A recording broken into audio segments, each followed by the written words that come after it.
Assalamualaikum warahmatullahi wabarakatuh. Perkenalkan, nama saya Intan Khaufa Maulidia dengan NPM 23.10273. Di sini saya akan menjelaskan mengenai PPT dengan materi yang telah saya buat, yaitu mengenai civil law system pada mata kuliah perbandingan hukum.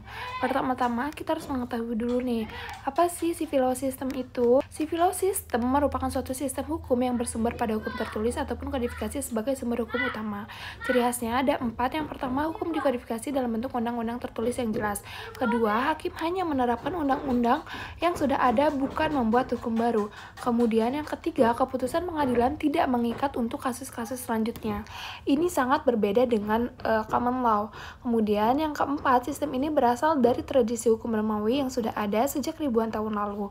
Prinsip utamanya yaitu lex scripta ataupun hukum tertulis, dengan segala sesuatu harus ada dasarnya dalam bentuk tulisan resmi. Kemudian ada sejarah terbentuknya civil law. Dimulai dari Kekaisaran Romawi di abad ke-6 Masehi ketika Kaisar Justinianus mengkodifikasi semua hukum Romawi ke dalam Corpus Juris Civilis. Ini seperti kitab suci hukum Romawi yang mengatur segala aspek kehidupan. Setelah sempat tidur beberapa abad, hukum Romawi ini dibangkitkan kembali di abad 11 hingga 12 di universitas-universitas Eropa, terutama Universitas Bologna, Italia. Puncaknya terjadi di abad ke-19 dengan lahirnya Kode Sivil Napoleon pada tahun 1804 di Prancis dan Bürgerliche Gesetzbuch BGB tahun 1900 di Jerman. Kedua kodifikasi ini menjadi model untuk negara-negara lain. Kolonialisme Eropa kemudian menyebarkan sistem ini ke Asia, Afrika, dan Amerika Latin, termasuk ke Indonesia melalui penjajahan Belanda. Kemudian ada struktur hukum. Dalam sistem civil law, struktur hukum bersifat hierarkis dan juga logis. Sumber hukum utama adalah peraturan perundang-undangan, diikuti oleh kebiasaan, doktrin para ahli hukum, dan putusan hakim sebagai sumber tambahan. Di dalam civil law, hakim hanya berperan sebagai penerap hukum, bukan pembuat presiden, sehingga putusan pengadilan tidak mengikat hakim lain. Sistem ini dianut oleh Indonesia, Belanda, Prancis, Jerman, Jepang, dan sebagian besar dari negara Eropa kontinental, dengan karakteristik utama berupa kodifikasi hukum dalam kitab-kitab undang-undang yang sistematis dan juga komprehensif. Kemudian negara penganut civil law, ternyata lebih dari 150 negara di dunia menganut civil law system, sistem hukum yang paling banyak dianut secara global. Di Eropa, hampir semua negara Eropa kontinental memakai sistem ini seperti Prancis, Jerman, Italia, Spanyol, Belanda, Belgia, Swiss, dan juga Portugal. Di Asia, yaitu ada Indonesia, warisan Belanda, Jepang yang diadopsi dari Jerman, plus Thailand, Vietnam, Taiwan, dan juga Korea Selatan. Di Amerika Latin, hampir semua negara memakai civil law karena pengaruh penjajah Spanyol dan Portugal. Ada Brazil, Argentina, Meksiko, Chile, dan Kolombia. Di Afrika, ada Mesir, Aljazair, dan Tunisia yang dahulunya dijajah oleh Prancis. Jadi, sebetulnya mayoritas negara di dunia ini memakai civil law, bukan common law yang hanya ada di negara-negara bekas jajahan Inggris. Kemudian, ada civil law di Indonesia. Indonesia menganut civil law system sebagai warisan dari penjajahan Belanda yang dahulu membawa sistem hukum mereka ke Hindia Belanda. Kita mempunyai beberapa kitab undang-undang yang masih dipakai sampai sekarang, seperti KUH Perdata yang mengatur hukum orang, keluarga, harta benda, dan juga perikatan. Kemudian ada KUH Pidana yang berbicara tentang tindak pidana dan juga sanksinya. Kemudian ada KUHD yang mengatur tentang perdagangan dan juga bisnis, plus ada HIR dan RBG mengenai hukum acara.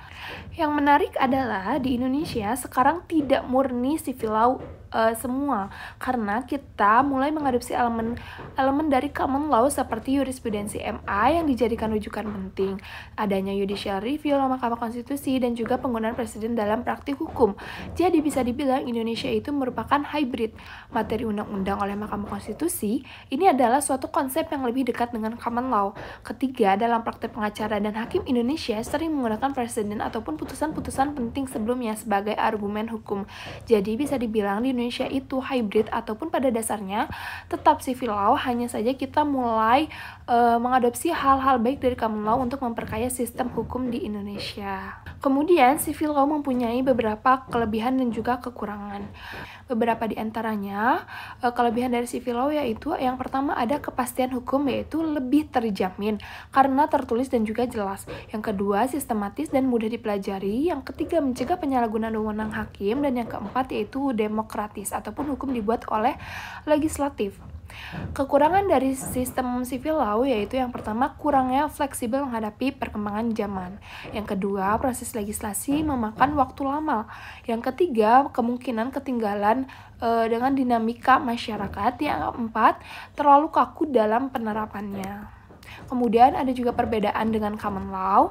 Civil law bersumber pada kodifikasi hukum tertulis dengan hakim berperan sebagai penerapan undang-undang menggunakan pendekatan deduktif dan berkembang di Eropa kontinental. Sedangkan common law bersumber pada presiden ataupun putusan-putusan hakim sebelumnya untuk dijadikan rujukan dengan hakim berperan sebagai pembuat hukum menggunakan pendekatan induktif dan berkembang di negara Anglo-Saxon seperti Inggris dan juga Amerika Serikat. Kesimpulannya yaitu civil law system merupakan sebuah sistem hukum yang mengutamakan hukum tertulis dan juga kodifikasi sebagai sumber hukum utama dengan akar sejarah dari hukum Romawi. Sistem ini memberikan kepastian hukum yang jelas dan juga terstruktur meskipun kadang kurang fleksibel dalam menghadapi perubahan sosial yang sangat cepat. Di Indonesia, sebagai negara penganut civil law, terus mengembangkan sistem hukumnya dengan tetap mempertahankan prinsip kodifikasi, namun juga mengadopsi elemen-elemen positif dari sistem hukum lainnya untuk menjawab tantangan zaman. Mungkin hanya sekian yang bisa saya jelaskan mengenai civil law system, kurang lebihnya mohon dimaafkan. Terima kasih. Wassalamualaikum warahmatullahi wabarakatuh.